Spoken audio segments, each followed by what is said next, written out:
Try to crack the code on growing your business by tackling the challenges that keep revenue leaders up at night.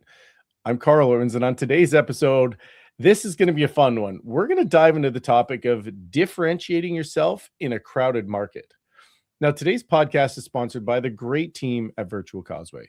The problem that many people are trying to solve is this: your website visitors and your lead flow are declining. The traditional demand gen, it's outdated.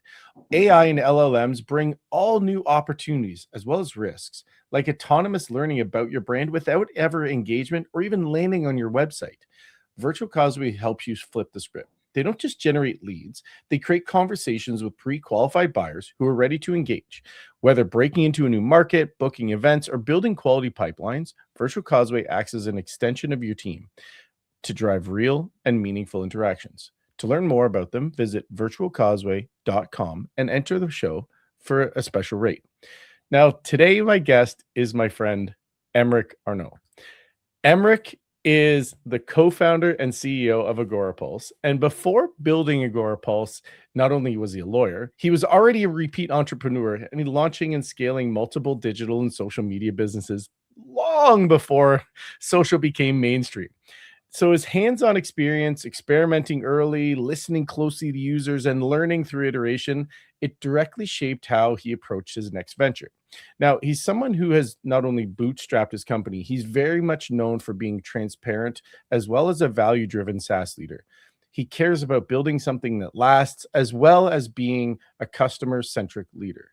He's constantly listening obsessively to customers to build what actually matters and grow the business sustainably. He's someone who cares deeply about his team, and he wants the best for every single person that he leads. You'll see him talking about leadership, SaaS growth, culture, and entrepreneurship. And on top of all of that, I would like to say it's an honor to be able to call him a friend. Welcome to the podcast, Emeric, and thank you for joining us. Damn, thank you for having me. I mean, you have to come to my funerals and say the exact same thing you just said. At least I will feel like my time on Earth was worth it. There seems to be this trend of like, hey, Christina Brady was like, can you just say that again? Kevin Hubson said the same thing. Roderick, it's been fun. But you got a talent for making people shine. That's a good one. Well, I hope so. That's the goal. So thank you for being able to do this and to talk through us today. It's a really interesting topic, and one that, more and more now than ever, we're seeing companies jump into the market and being able to see into crowded spaces. AI, we're seeing new tools pop up every single day. So it feels like this is a really topical point. But before we jump into all that, can you share with the audience a little bit of, give them context, like what industries or verticals do you work with? What are the selling motions? What size companies are you working with? Yeah, sure. So first of all, I just want to set the record straight in your presentation. I did a lot of things before I launched Agorapulse, but I failed at most of them. So like at least the audience know that I am not a guru and I am not the highest IQ in the room. I just, like everybody else did, tried a lot of things, failed at a lot of them, eventually stumbled upon one that worked. Our company is 150 people right now. It's a very international company. It was by design from day one. I'm French, born in New York, but French by parents. So my real nationality is French, even though I have the US passport. But I've always wanted this business to be really international. So that's why we've had people in Canada, in the US, in South America, and everywhere in the world. We serve customers everywhere in the world as well in 4 languages. And we are around 22 million of revenue, I think, for 2025, which has been quite a tough year. So we barely grew revenue this year, just for transparency's sake. We've made a lot of progress, but we still have a lot to do and a lot to build. We started this business with an SMB angle, and we've worked hard on pivoting to a more mid-market / enterprisey angle, which is a hell of a challenge, but it's working slowly, piece by piece, step by step, making progress there and having early signs of a better 2026 than we had before. And yeah, the challenge came from when you're SMB, you're mostly inbound, you're mostly low friction or no friction. You have something that's very much product led, not sales led. So it's marketing and product led. like SEO, referrals, basically doing activities, marketing activities that driving traffic to your website, traffic that then converts into free trials that then convert into customers. And you have to flip that on its head and basically send what you need is to target specific prospects that you really want to sell to. And the motion is completely different. Instead of throwing a net, you're trying to throw spears at very specific accounts. And that whole thing was something that had to be relearned from the ground up, which was very, very challenging. So that's the context. Obviously, it's in the space of social media management. For those who don't know, it's helping businesses manage their presence on social networks. For those who know a little bit, companies like Hootsuite we're competing with. If you're in Canada, Sprout Social if you're in the US, maybe Brandwatch if you're in Europe, or Amplify. So that's the space. It is a very crowded space. And it's also a very crowded space where we are the only player who has not raised a ton of cash. We're bootstrap. We've never raised money. So that adds to the challenge for sure. And we've had to define our uniqueness during all these years. And so that's why the topic of the day resonated quite a bit. And it's awesome because it was, if you can't tell, even just listen to Emeric doing his intro, or the prelude, I should say. It was I asked him, I said, what's a successful revenue initiative you've led, or an existing challenge? And it was very quick. He was like, it's entering a crowded market and how to differentiate yourself. And like you say earlier is, AI companies are popping up every single day. You can build something with Lovable. And actually, Emeric just this week created something with Lovable and launched it on how to track your time. Like, he launched a whole product without doing it without doing anything, but he was able to launch a product much faster and easier than it ever has been. So it's an interesting time. So maybe if we can start this way, building a category is really hard because you're doing something that nobody's ever done. And but entering a market where there are much larger players, like you mentioned, that are already in the space, I got to think has got to be harder. So how did you approach breaking into the crowded market from the beginning? Yeah. First of all, I think both ways are hard in their own ways. Building your category is hard because you don't know if you have something until you know, and when you know, it's too late. It's either, there was really not a category to create, so I failed, or there was and I succeeded, but you're already 2 years down the line and you've already burned your cash and your capital, and it can be really hard because you don't know yet if there's a market for that new thing you're trying to create. When you enter a crowded market, at least that's not the problem you have. There is a market because it already exists and it's filled with competition. So that's not the problem we have. The problem we have is, how different can I be, and how different of a problem can I solve, or how differently can I solve the problem, or how can I solve the problem for a different vertical, industry, persona, type of person. So basically, that's what you're going to try to fix. And the three ways you can differentiate yourself is what problem you solve, who you solve it for, and how you solve it. Those are the three different ways you can make your company and your offering different. If we take examples, let's say you enter the email marketing arena, like Klaviyo entered the email marketing arena 10 years ago, I think, 8 years ago, I forgot, like quite a while ago. Email, there was already dozens and dozens of providers of email, but none of them were doing e-commerce really well. And Klaviyo thought, there's a better way to use email for e-commerce businesses that will leverage the infinite amount of very customizable and personalizable data about the order and how many times you order and what kind of customers you are you repeat customers, and all that stuff was not leveraged at the time. People were using, I don't know, MailChimp and sending newsletter or promotions to their existing customers, but nothing was customized to the customer, to each and every customer, which is what Klaviyo came up with as a unique value proposition in an already crowded market. So that's the first way you can basically be different. Say, I'm going to focus on a vertical and solve something for that vertical that's unique to them. And Klaviyo did that really, really well. We did not do that, but for example, a company like Octopus, which is based in Israel, did that really well. they went all in with B2B. They said, okay, we are social media for B2B. That's all we do. When you look at their product, it's very similar to ours. They really don't do much more than what we do. But when you look at their positioning and their marketing assets and the events they go to and everything, and the database of prospects that they build, like when they look in Sales Navigator in LinkedIn, they just go B2B. That's all they're looking for. Where we look at B2B and manufacturing and higher ed and this and this and that. So that's the path they took, and it worked for them. So that's one way you can do that. You specialize on one vertical, and usually one vertical has specific problems, and so you can talk directly to them, and they, oh yeah, I hear you. It feels like it's for me because you talk B2B to me. I love it. So that's one way you can get them. And sometimes it's just a marketing play. Your product may be exactly the same, but the way you paint it is B2B or is higher ed or is whatever, and so it feels to the prospect that it's been built for them, even though there are maybe 1 or 2 or 3 features that are actually dedicated to them. But it's okay. It doesn't matter. So that's the first one. The second one is how you solve it. So how do you solve the problem? And in how you solve the problem, that's what we do in 2014, basically.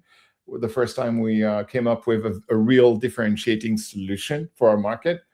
We looked at how the market was solving the social media overwhelm in at the time in 2014.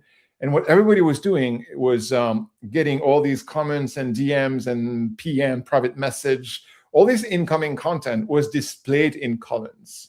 And I think TweetDeck is the one who came up with that column layout, and Hootsuite copied that TweetDeck, and then everybody else copied TweetDeck and Hootsuite, and they all offered columns. And one column which was for a social profile and a type of content. So if you had one Facebook page and you wanted the comments, you had one feed for the comments of that Facebook page. Now you wanted the private message from that Facebook page, that was another feed. Oh, here's a second Facebook page and their comments. Oh, a third feed. And a fourth one for the private message. And a fifth one for that Twitter and their DM. And a sixth one for that Twitter and their @mentions, and so on and so forth. So if you had dozens of social profiles and you wanted to monitor everything, you quickly ended up with dozens and dozens and sometimes hundreds of feeds sitting next to each other, making the whole thing overwhelming as hell. So we just looked at that and said, this is broken. Let's approach this the way you would approach email, and let's rethink how social media software tools handle incoming content in a way email would do that, which is chronologically all in one place by time, by date, by just when it landed in the system. And so we did that, and we created the very first social media inbox in the world. And it was in 2014, and at the time everybody else was doing columns, and it was chaotic and overwhelming.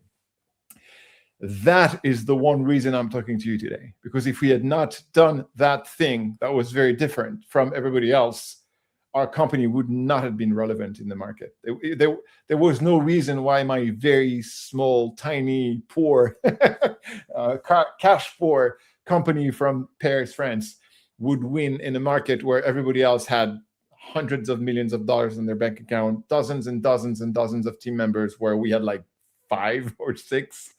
So there was no way we could have won in this ecosystem with no real strong differentiator in the how we solve the problem. So that's the second thing, and the third thing is who you solve the problem for, and that you have to define and decide, are you solving the problem for the doers? For example, for us, are we solving the problem with the social media manager, or are we solving the problem with the CMOs or the VP of marketing, or are we solving the problem with the CFO and the finance department? So defining who you're solving the problem for will make your product direction very, very different depending on who you're solving it for. And we decided to solve for the social media managers, i.e. the worker bee, as we call them at some point, or the doers in the company, in the marketing team. And that was our choice. And now we're more and more thinking, shouldn't we solve for higher up also, or on top, or instead of the worker bee? So that is something you really have to think really hard about, like, because depending on who you're targeting within the team and the company, your product is going to solve different problems. You're going to position it differently, and you're going to think about the problem you're trying to solve with a different angle. For example, if I take my example, social media managers don't care about impact, business impact, and ROI. They don't think at that level. They just think about practicality, moving fast, doing more with less time. So like it's all about productivity.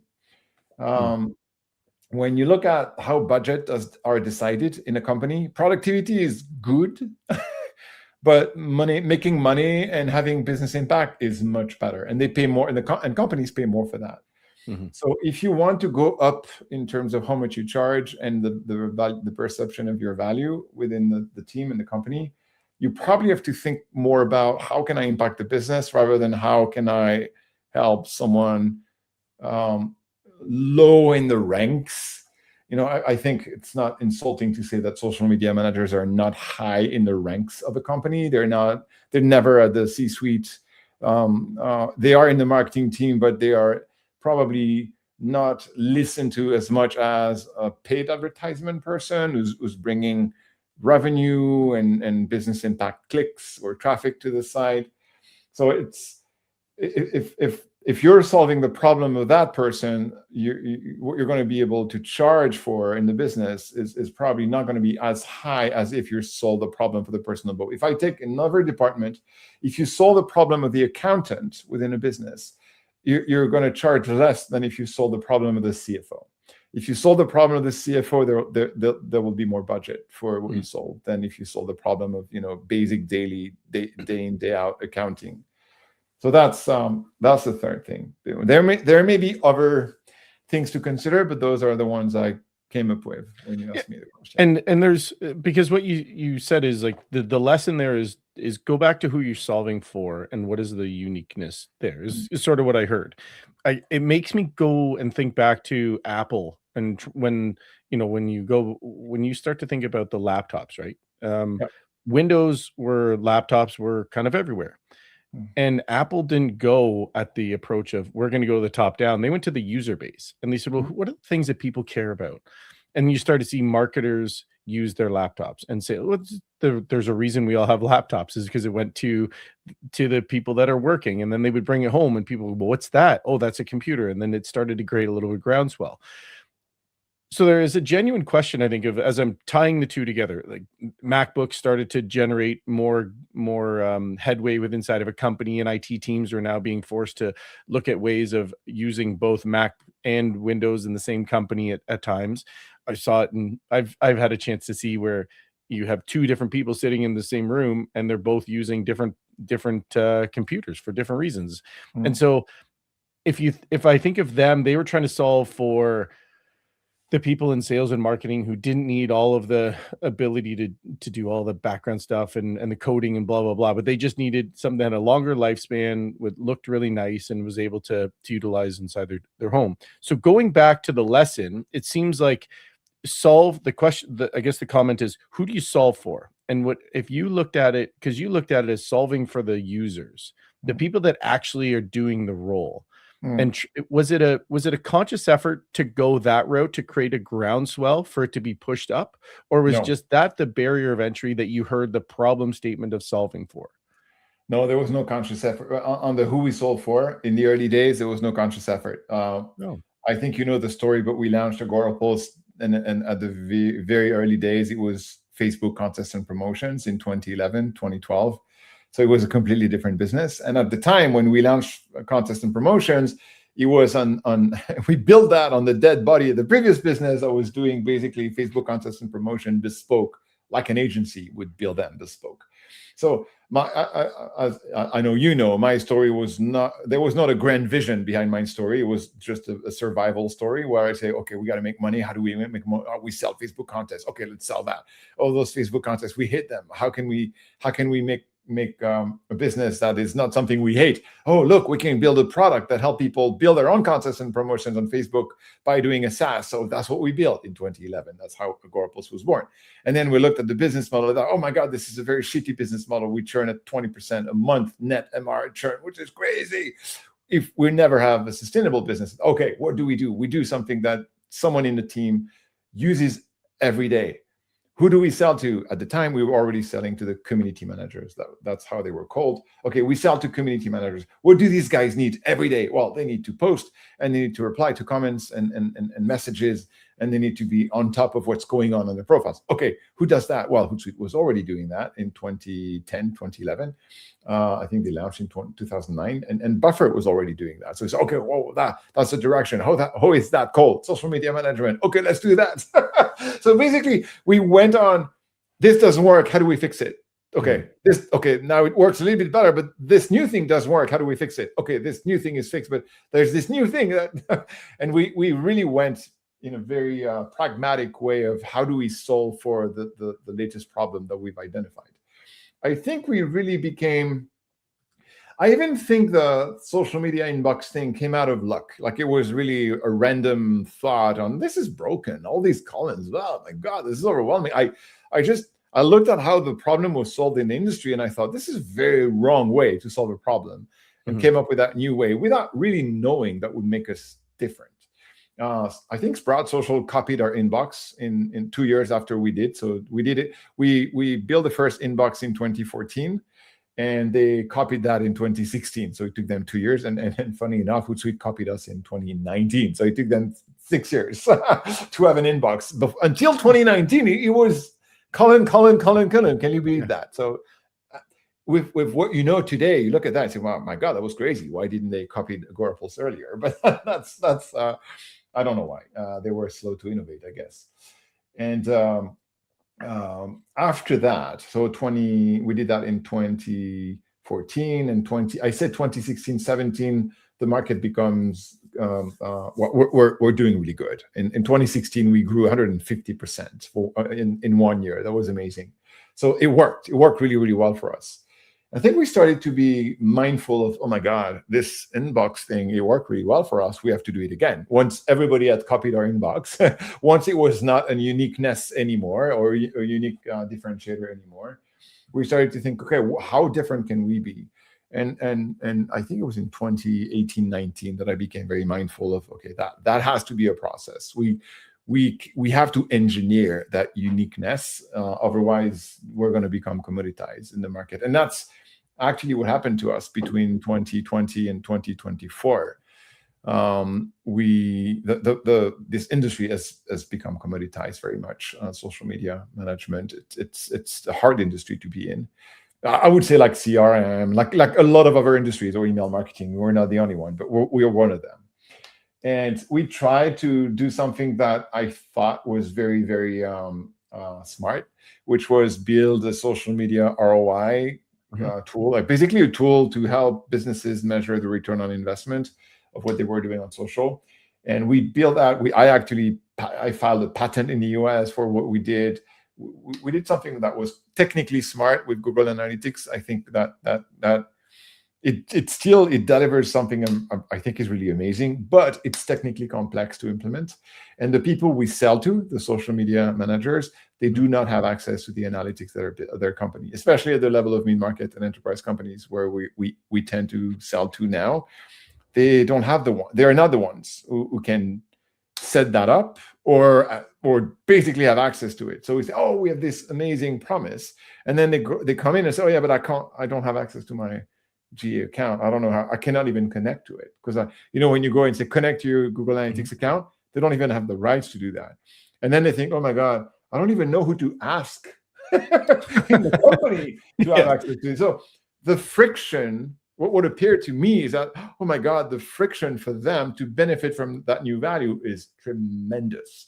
And that made the whole thing like way too hard.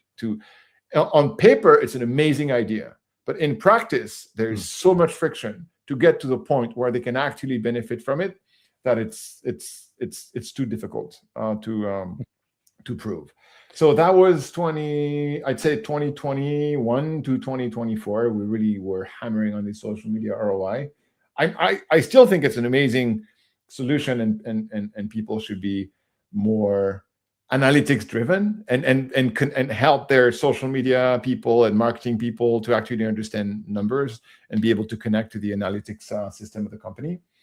But what we're doing now, which is our 2026 mantra and our new uniqueness building thing, is you may have heard that there's that thing called AI that's going on in the world. Oh, is there a thing? Can you do stuff with I it? think there's a thing. Yeah. Oh, I think I heard something. And AI was not really mature, or it was very promising in 2022, 3, 4. It was promising, but it was like kind of clunky, kind of hallucinating, kind of. It was fun, but it was not really business ready. There is no doubt whatsoever that 2025 was the turning point. Right. 2025 was the year when all these promises that were just promises before became more and more true. And when you look at generating video and generating visuals and design and amazing copy, like now we're not there, but we're going to be there very, very soon. And if you don't embrace the possibilities of what this means for the problem you solve and how you solve them, then you're going to be left on the side of the road. So now what I told the team basically at one of our offsite, I said, okay, guys, let's think about the problems we've identified that are not the core problem we're solving today, but which is a satellite problem, which is a problem that's very connected to what we do, but not the problem we solve today, and that we've identified in the past, and that was not solvable before AI. It was impossible to solve before AI, but with AI, it is possible to solve. Like, let's go and brainstorm and think about all these problems that are connecting to the core problem we solve today, but it's not the core problem we solve today. And it's something that we would not have been able to solve before AI. And so we did the whole workshop, and we came up with the thing that today what we do is solve. You're already on social, it's chaotic and overwhelming. We're going to help you manage all that and measure it in to a certain extent and make it more manageable. But when you think really hard about what people want to do on social, what they want to do on social is not to make it manageable. They want to make it successful. If you take a step back, why are you on social? I'm on social to reply to comments. No. I'm on social to reply to messages. No. Why are you on social? Well, I'm on social because I want to build my brand. I want to build visibility. I want to build trust. I want to build credibility. I want to sell my stuff. That's why you're on social. And all of that you do with content. All of that you do by appearing on social through content. And that content is what's going to make you successful or not. If you have no content to start with, there's no point being on social because there will be no message to answer, no comment to moderate. So it all starts with, what do you put on social? And that's a problem none of us have ever solved because it was not for us to solve before AI, and it was impossible to solve before AI. The customers had to solve it. The customers had to come up with their content strategy and positioning and messaging and what are we talking about and why and how and yada, yada, yada. We could not help with that. It was a strategic thing. With AI, you now have a strategic coach in your pocket all the time who can do text, image, video, basically, and even an avatar of you, if you want to, that talks as you with your own ideas without you being there. So, in 2 years from today, I can guarantee you that you will see me, amazing me on video on social. It won't be me, for sure. But it will be my ideas. It will be my thoughts. It will be my stick in the ground.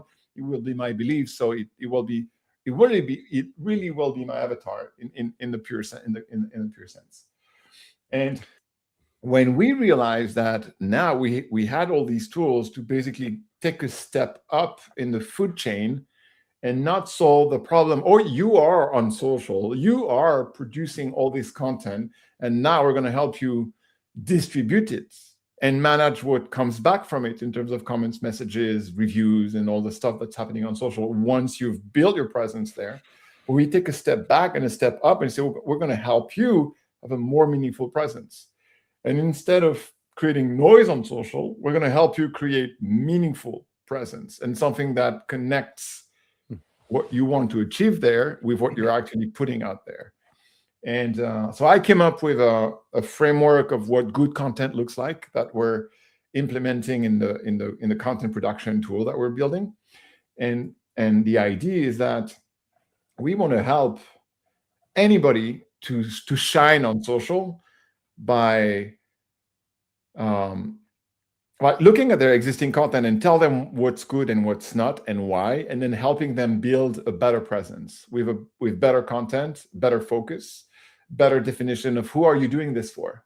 So that's one thing I learned on social media. If you want to thrive on social media, you have to be very, very focused on one persona, one problem, one industry, one persona. So let me give you an example.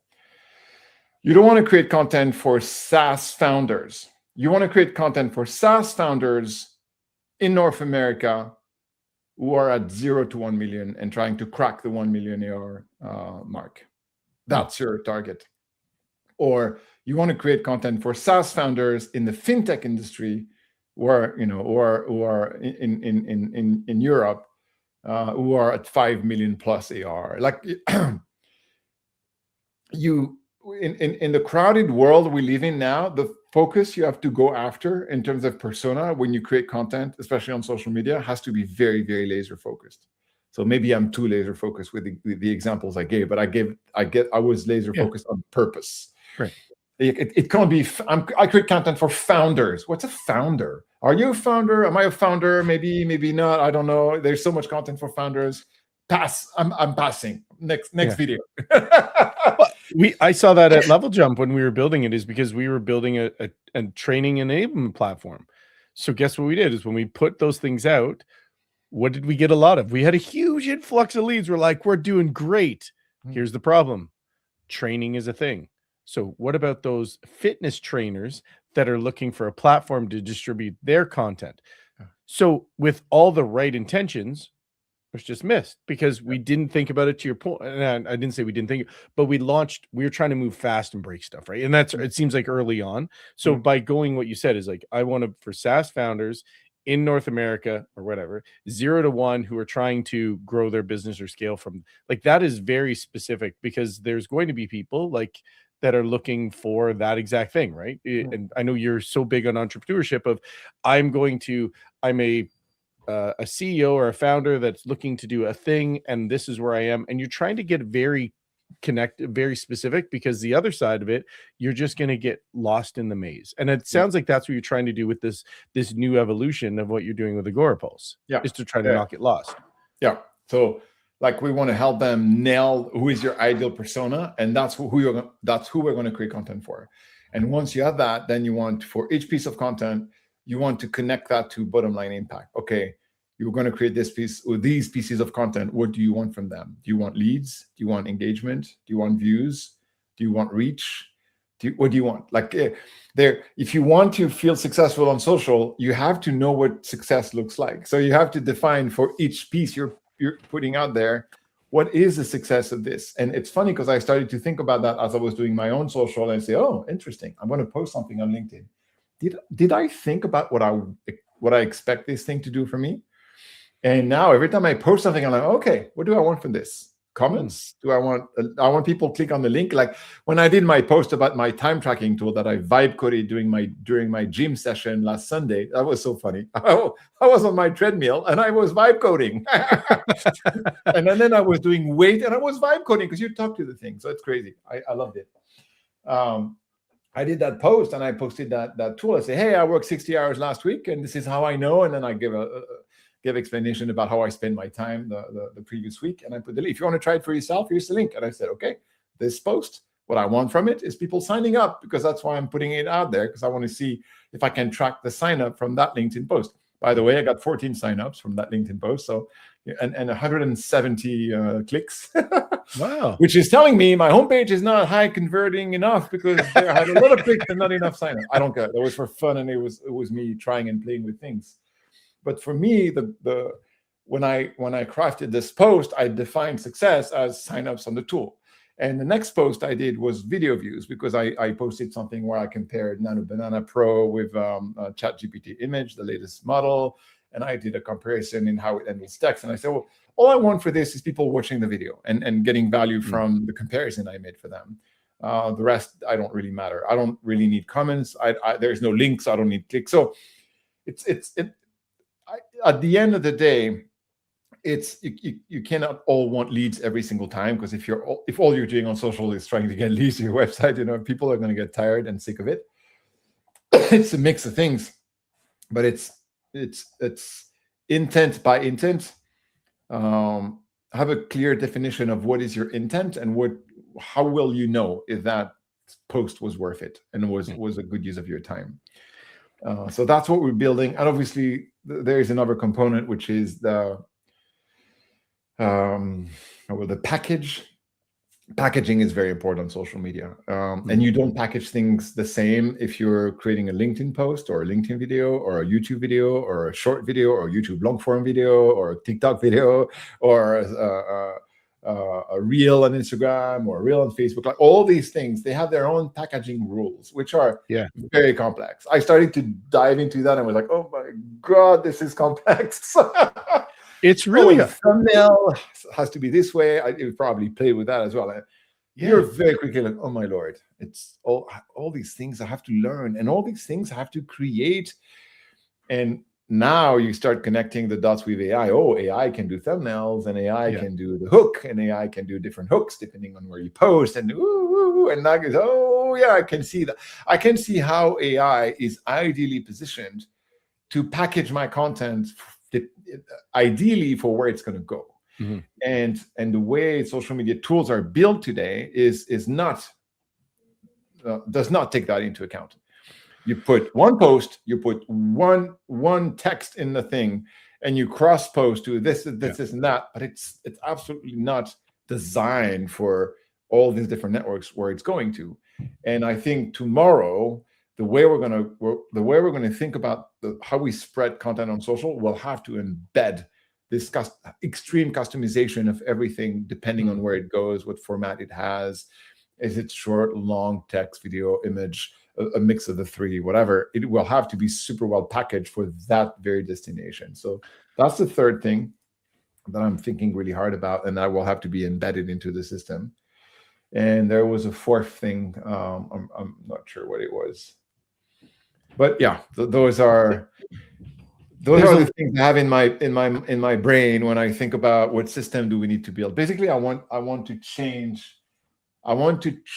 how we think about social media presence. I want to redefine what it means and how it's built.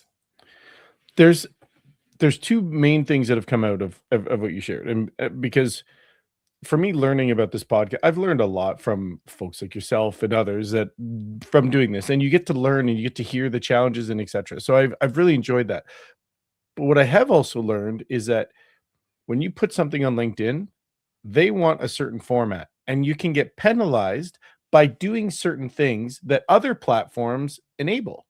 So you go to LinkedIn, it has to be a certain number of, hey, use hashtags, but you got to be very specific of it. If you go to YouTube, they don't like a certain number of hashtags, but if you go to Instagram, it's a little bit different. So, and then the size of the thumbnail and how you do it and the delivery, it's more complex now, I think, because it's not just, I'm going to put a post, I'm going to send it to all of my networks and carry on. And that's the thing. Now it's the specificity, and even using Opus clips. I'm a big fan of the platform of taking this and putting it in, right? And I give it a prompt and it spits out the clips, and it's great. I can optimize it, but it also says, oh, you want to post it here? It's a different look, and it's a different look, and it's different. So I've been using ChatGPT and Claude and Perplexity as my proxy to go, is this the right way? And then I'll even put it in and say, how well will this perform on this channel? And that level of information comes back. It's like, well, this will do okay. It'll do like a 7.5 out of 10, but here's how to make it better.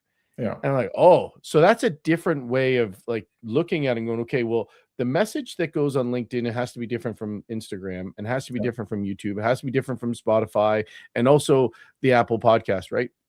And I don't have a huge I don't have a huge amount of content that I deliver every single day. I'm not posting 10, 15 times. And also the number of posts that you do on a specific platform can either rank you higher or rank you lower. All Yeah, of this is creating even more complexity around social media it when, is. right? And so it brings me to the question, because everything you just said is making me go back to our topic. Was it harder for you to enter the market and differentiate yourself at the entrance? Or are you finding it harder once you're actually in market, you've got customers, now you've got to reimagine yourself? Which one's harder? It's a great question. You know why it's a great question? Because it's actually a very valid question. Because it's a very different, very different way of hard. Hmm. When you're entering, what's hard is you have nothing. You're hungry. You don't have anything to eat. You don't have money. You have no means. You have nothing. Um, and being different is life or death, which is a hard thing to live. Life or death. Well, it's not life or death for real, but it Right. feels like life or Of the death. company. Yeah. Yeah, life or death of the company, of your ego, of a lot of things, of how your wife looks at you. It's life or death of a lot of things. So it's very stressful. Let's put it this way. That's how I felt when I entered the market, and I had to prove everything, and I had zero, and I had almost zero customers, and the amount of work I had to put to cope with that amount of stress was tremendous. So that's what's hard when you start. But what's easy is you can choose anything. Doesn't matter. Nobody's impacted. You don't have any existing customer code base. There's nothing that's going to be impacted by the choices you're going to make. So if you say, okay, I'm starting a new social media tool, but it's going to be dedicated to sales leaders in the tech space or in the fintech space or whatever, or in B2B, like my friend from Israel, or to FMPG, consumer goods, packaged goods. At least you're redefining. Okay, what do they need? Are these people have specific needs? Okay, let's build specific solutions for them. Let's build a specific website with a very specific messaging on it. We're all consumer goods, or luxury goods, or whatever that is. Once you're in market like us, you're at, like, when we started to rework our positioning, we were probably already at 15, 20 millions. When you are at that level, you have an existing ecosystem of customers, of code base, of legacy, of what your team think about the company and the problem you're solving, what the world think about the company and the problem you're solving. And all of that is a weight. It's a weight you're carrying with you. You cannot snap your finger and say, guys, tomorrow we are B2B. No, it's not work. It doesn't work this way. It absolutely doesn't work this way. And every choice you make will have an impact and a cost. And every choice you make will have to be communicated again and again and again and again to your team internally, first and foremost, so they understand where you want to go with them, to the market, to the customers, to the prospects on your website, without destroying what you already have, which is the tough part. Because if you are like we are today, we're social media management for everyone. See, if tomorrow I put on my homepage social media management for tech founders, 90% of my customers are going to think like, that's not for me. Yeah.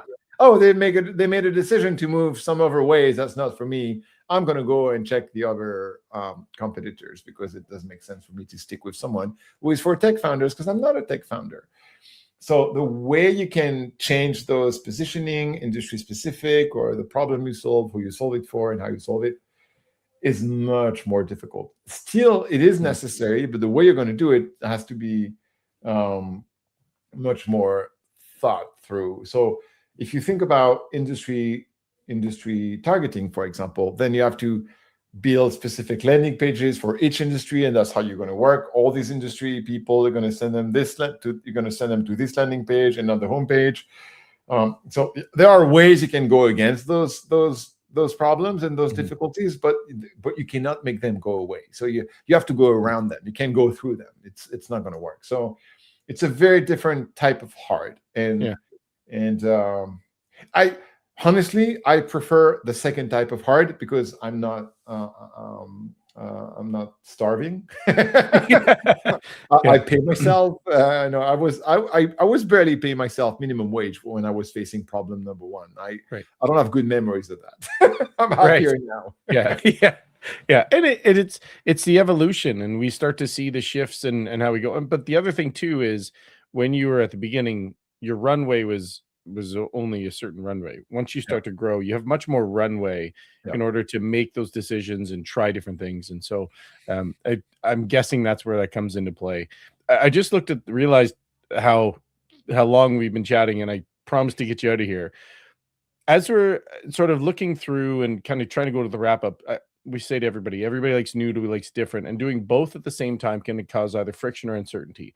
So for somebody who's listened to this and they think, you know what, my messaging needs improving, or if I'm trying to break into an already crowded market, what are 2 or 3 actionable things you tell them? Hey, before you launch, here's what I would suggest you do, so that they can kind of, I don't want to say shortcut, but get ahead of the curve and play a factor in the market.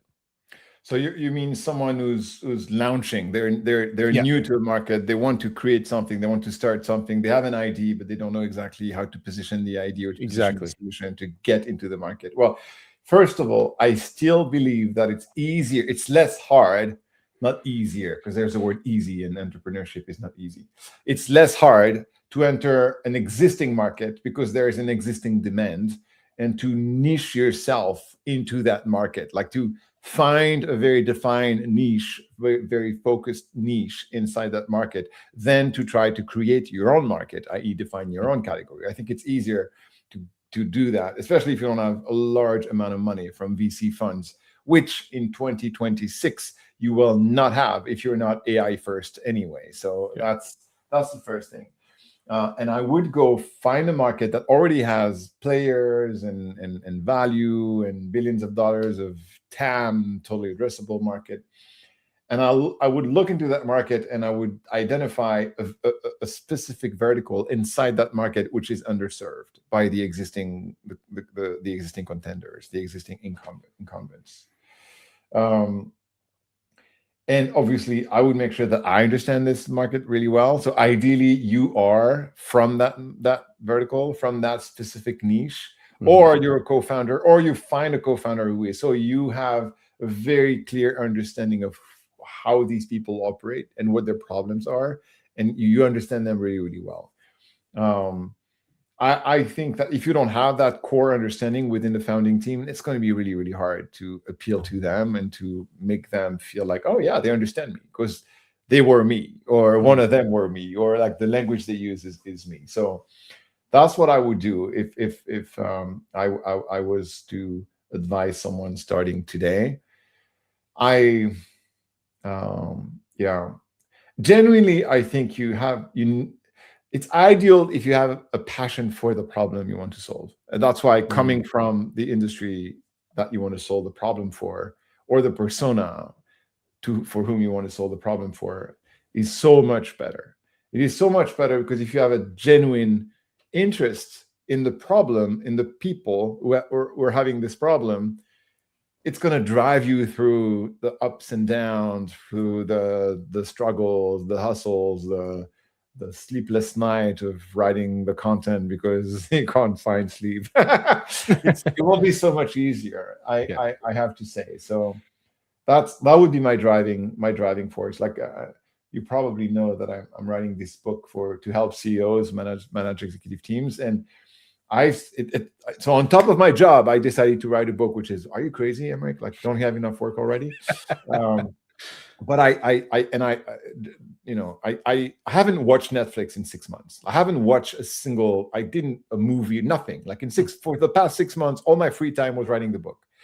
And I only could do that because I enjoy writing the book. I enjoy the process. It's fun. It's more fun than watching a Netflix episode. And I think that's the key, that mm, finding the process fun and finding the problem to solve fun, and feeling that deep meaning of I'm doing something that's really meaningful to me is really impactful. I know it's hard. It took me years to find this idea of the book and the problem I want to solve.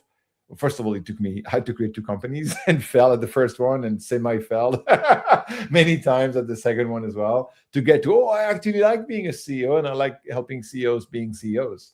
But whatever you have today, if you don't have anything, like try to work on creating that thing. Try to work on creating that connection between the problem you want to solve, the people you want to solve it for, and you, and feel genuinely connected to that. That is so much easier when you have that. When you don't have that, it's so much harder. I don't know if we can leave it on any other better spot right there. That's a great point. Before we go into wrap up, Emeric, if somebody wants to chat with you or kind of learn more, where would you suggest they find you?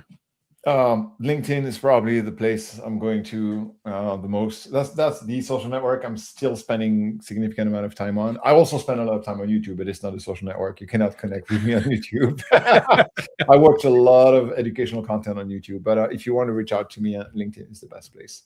Awesome.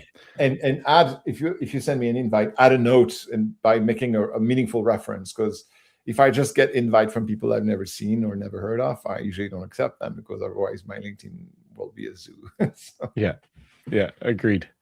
Thank you for doing this, and thank you for everything you've been producing over the last couple of years. If I can say this, I'll say with genuine, I know he's somebody that really cares. He cares deeply, and hopefully you heard that throughout the entire conversation. Solve for the problem, try to make sure you get the best people in the right seats to do the best thing for the company, and be okay with, as he said fails, but it's really there. You have to have an attempt in learning. It's that first attempt in learning. And if the road to success is not linear, it's bumpy, and every step along the way there's a lesson learned, and all it does is prepare you for the next thing. So obviously you're in a good spot. So that'll wrap up another episode of the Revenue Problem Solvers podcast. Obviously, Emeric, thank you very much for sharing these incredibly invaluable insights today. And there's some strategy you can put right into action. Remember, success leaves clues, and every revenue problem has a solution. Sometimes you just need the right conversation to find it. Until next time, it's Carl with the Revenue Problem Solvers, helping you turn your obstacles into opportunities. Thank you for investing your time with us today. We'll see you on the next episode.